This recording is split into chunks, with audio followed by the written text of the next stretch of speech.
other than being codependent on each other, which I have a lot of other videos about, lack of communication can be the downfall of many relationships. And most relationships comes down to either trust or communication not being there. So, if you want to heal your relationships, you're not going to do that until you do these 10 things. What's up, YouTube? My name is Kellyann Rose, and let's dive in. So, lately in my relationship, which I really have this channel built more toward law of attraction to talk about spirituality and intuition. So, it's just that I am a real raw person, and so I end up talking about all the real things happening in my life. I don't claim to be an expert, and tonight I actually had some like analysis by paralysis, thinking of content to create, to write, to talk about what am I going to do for this video. And I went through all these topics, and I just all of a sudden a light bulb hit me, and I realized like this is what I need to talk about, because this is actually what I have personally overcome in the last couple days, couple weeks, and over the last couple months. So you will not heal your relationships until you do these things. So number one, you need to be willing to be vulnerable.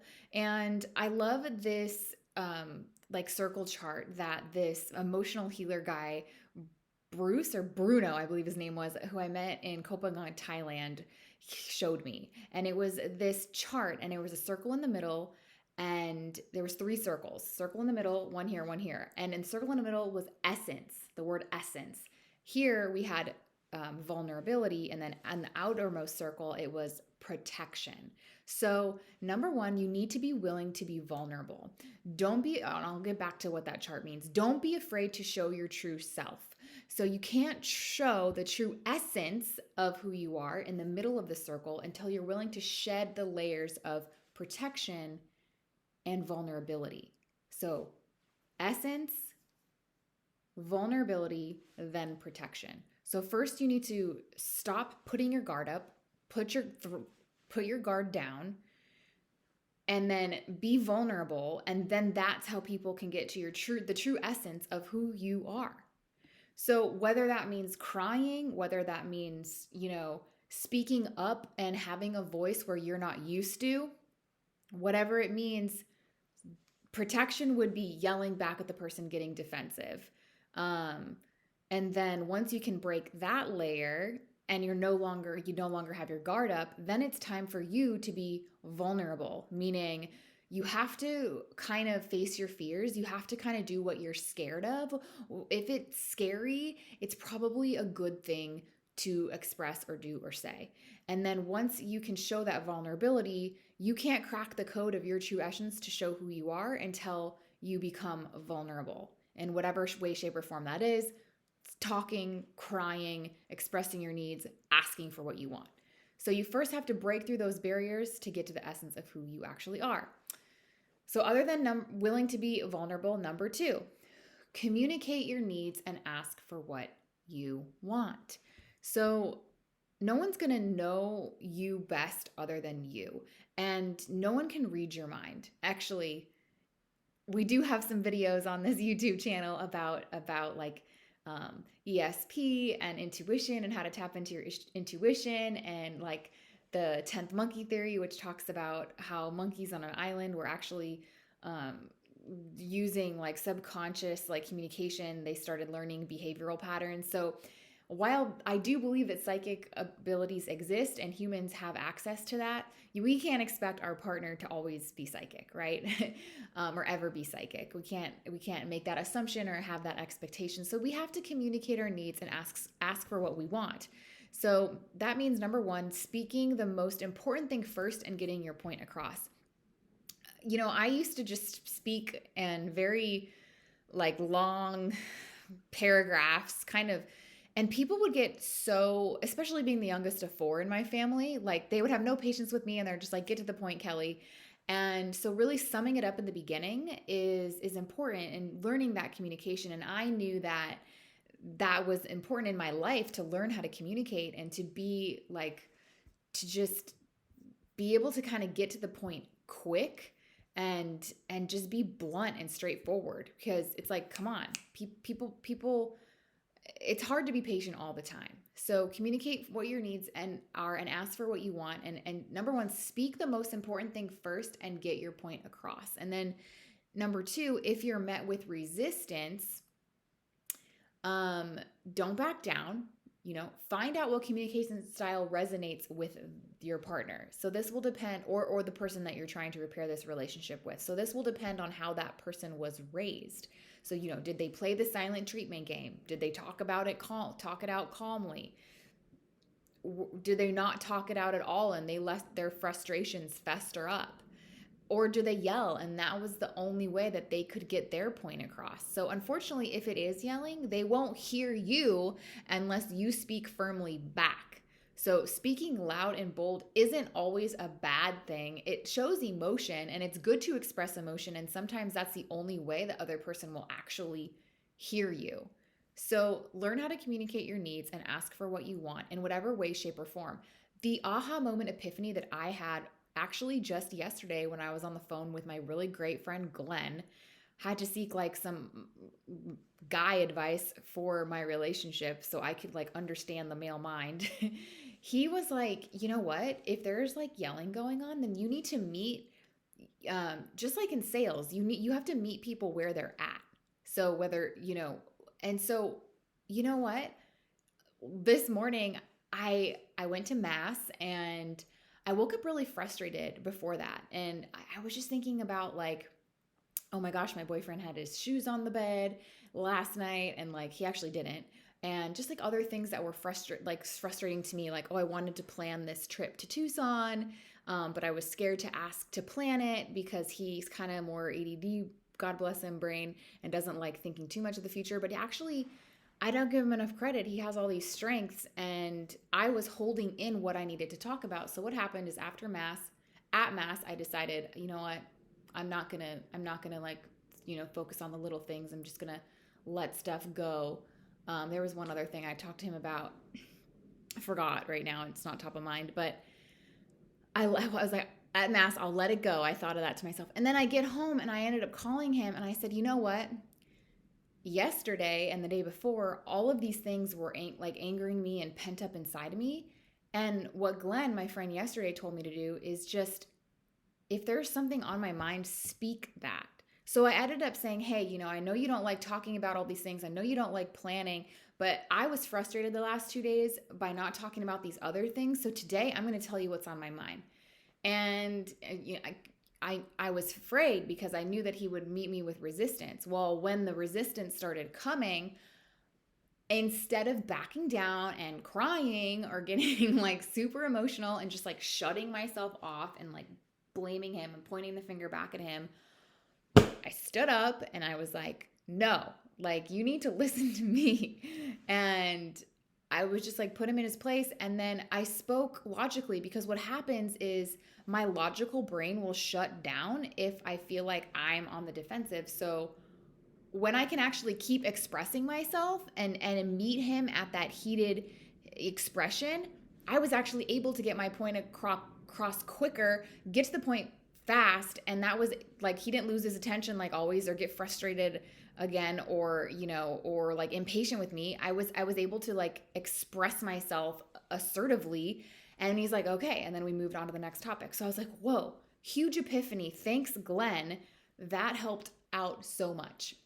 Just to be able to express myself. And I don't think people should be screaming at each other, but heightened voice is just a sign of emotion. And it's not that bad to actually share your emotion and show your emotion, because that's what we have, so that our emotions are an indicator, and it's not only to ourselves but to other people, so that they can listen to us too. So sometimes you need to raise your voice. You need to use a cuss word. Forgive me, Jesus. But to get the point across. All right, so we got number 1, be willing to be vulnerable. Number 2, communicate your needs and ask for what you want. And then number 3, and we've got 10 or more to go.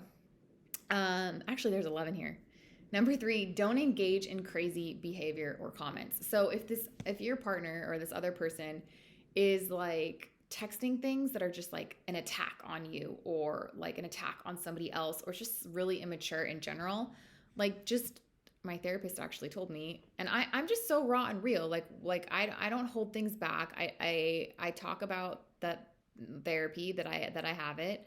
You know, I talk about relationship stuff that I'm going through it because that how else am I going to help the world if I'm just pretending like my life is perfect? We all have stuff in our life, shit in our life that we can't, you know, what's the point of hiding it? I mean, we're all going to die someday, so might as well be real and help each other out in the process. So, okay, I just went on a little tangent. What was I saying? Don't engage in crazy behavior or comments. So if the other person is, hold on one second. I'm going to go back and remember this. Oh, yeah. So if your partner is saying something crazy to you, whether it's like an attack or whether it's just like an attack of you or someone else or just something really immature, just don't engage.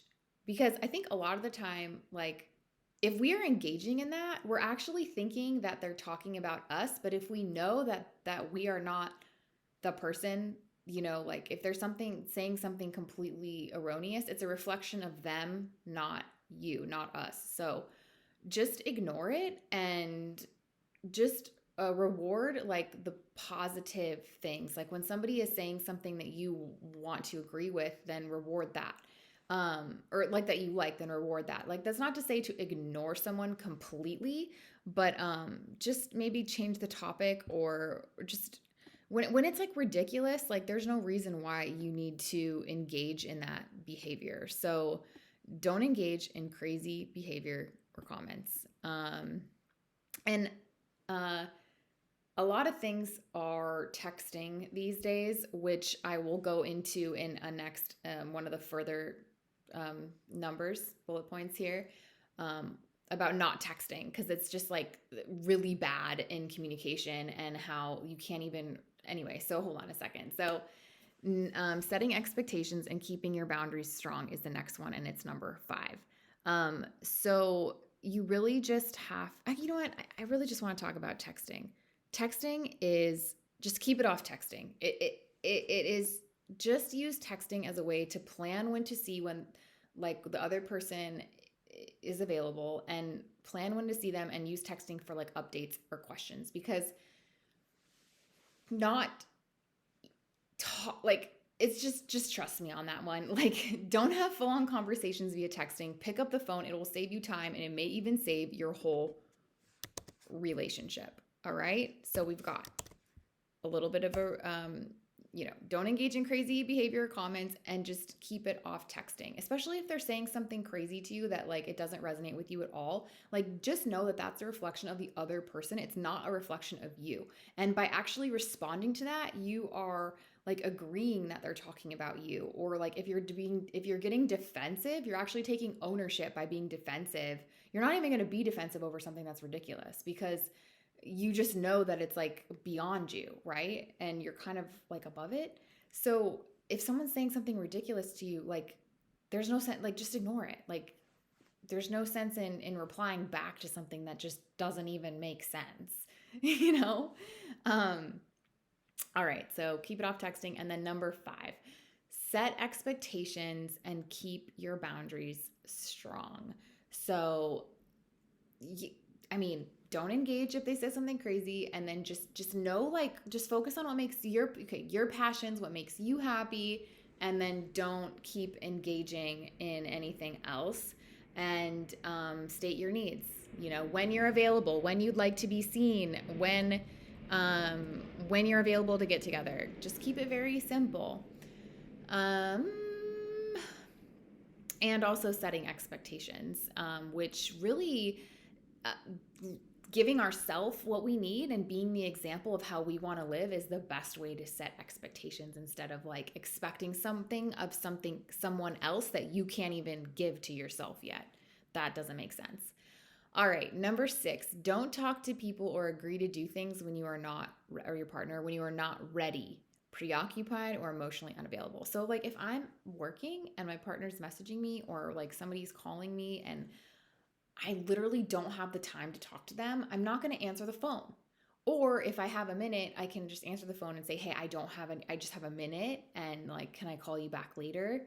or you know, even that is like sometimes entering like the energy field, but I'm getting a lot stronger. So I'm able to kind of like switch back and forth, but it also like interrupts your flow when you do that. So just be mindful of like your own time. And, you know, if you're preoccupied with work, or even if you're just like reading a good book and you're like, gosh, like I don't know. I mean, I like to be there for people. I'm like totally a Miss Yes person, and I love to be there for my friends and family. So, and I love kind of having that open communication. And there was a time, you know, 4 or 5 or so years of my life where I just like really was in a cocoon, and I was introvert, and I needed to be like just in solitude, which was very powerful for me. I was able to solve a lot on my own. Um, but yeah, like when someone don't don't like pick up the phone if you're doing a million other things and you're not going to be emotionally available to that person. Um, or set that clear boundary and say like, hey, I can only talk for 2 minutes. Um, Otherwise it's just like it'll get you just for me, I get overwhelmed and I have a little anxiety and I get a little discombobulated, then I get super stressed out because I'm supposed to be focusing on this other thing, especially if it's like work energy. Like if I'm just laying around reading a book, of course I'll answer the phone. But if I'm like at work and like typing emails and like my brain is like twitching out, like of course it's going to be hard to all of a sudden engage, stop everything I'm doing just to engage in an emotional conversation, right? Okay, so so um, 4, keep it off texting. 5, set expectations and keep your boundaries strong. 6, don't talk to people or agree to do things when you are not ready, preoccupied, or emotionally unavailable. When you are unavailable. Number 7, be compassionate and a good listener. So when it all comes down to is love, and really understanding that no one's perfect, and being compassionate with the other person, because you know, and being a good listener.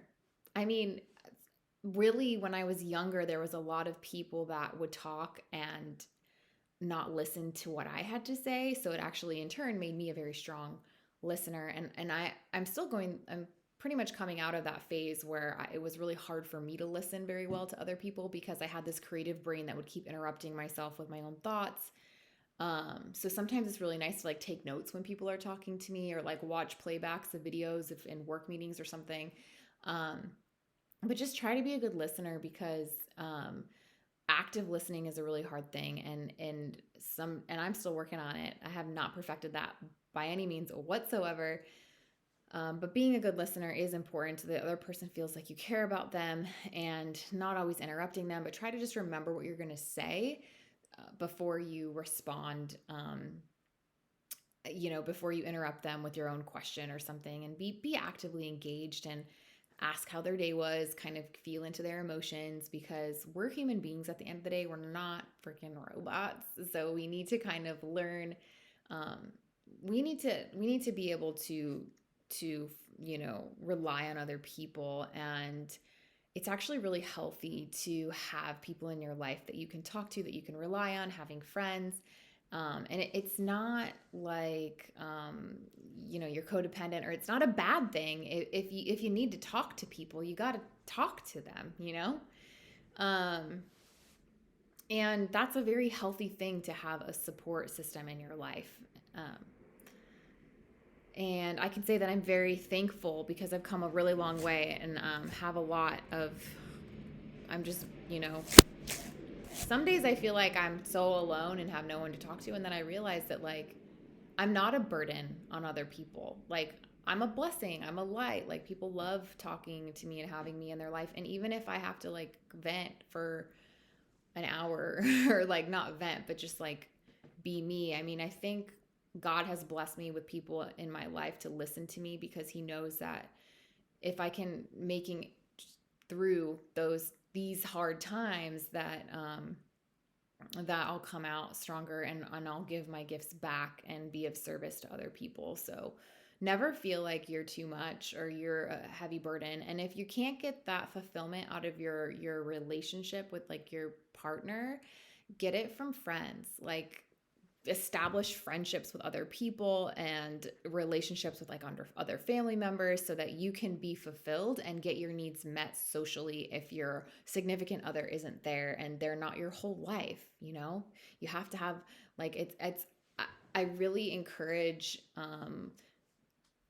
friends like to have for my boyfriend to have friends and to have family and to talk to, and to he's out snowboarding in Big Bear right now with his buddy, and it's like great, like that is improving our relationship because we're both actively independent and doing things apart from each other, and it's making us stronger as a couple. Okie dokie. Number 8, other than being compassionate and a good listener, now we are on to surrender to the flow. So let go a little bit. I'm still working on this. Leave a little room in your schedule and be okay with the plans changing. I actually do have a hard time with this still. I think that if you don't have trust in your relationship, it's really hard to let go and to surrender. My boyfriend says that he's going to do something and sometimes he changes his mind, so it makes it really hard for me to have that trust that, but when it comes down to it, I know that I can trust him like foundationally, you know, as a loyal partner, but but like when it comes to making plans, I know that those plans are going to change sometimes, so I need to be more flexible and let him make the plan and just not plan everything and leave a little time in my schedule so things can naturally kind of flow together and happen, and just take care of my own needs and not try to control or dictate or make, you know, make plans for him or expect that he's going to want to spend every waking moment with me, which I don't want that either. But you know that I don't expect that we're going to spend all the time together. I expect my time alone, my time with my girlfriends, and I'm adamant. I've been adamant about making sure that I am living independently and have my own independent like life away from this relationship. And if I wasn't like that, it's basically what has saved our relationship so far, because I'm able to be with other friends and family and we support each other. We both support each other in that. All right. So surrender to the flow and just be okay when plans change. So yeah, I'm still working on that one. All right, number 9, like kind of touched on this, but just now, take turns being the leader. So men like to, first of all, they don't want you to be unhappy. They feel really bad about themselves if they feel like they're not making you happy. So you have to kind of let them lead you in a way that you just kind of have to let things be their idea, or like it's so cute because there's so many things that I've actually said to my boyfriend that like months later he'll say back to me, and then I forget that I said it to him, but it seems like it's like his idea, but I remember like, oh, I told him the same thing, and it was like complimenting each other. And so it's funny, but yeah, when I step back a little bit, now I'm seeing him step up as far as like, okay, like let's make plans for um you know, this trip. Let's go on this trip.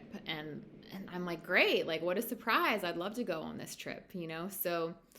Um so taking turns being the leader. And then he is like, "Oh, you're really good at like planning stuff." And so he's starting to kind of celebrate that that's my strength, you know? So yeah, I think we've oh, like God willing, are slowly starting to develop more healthy relationship patterns.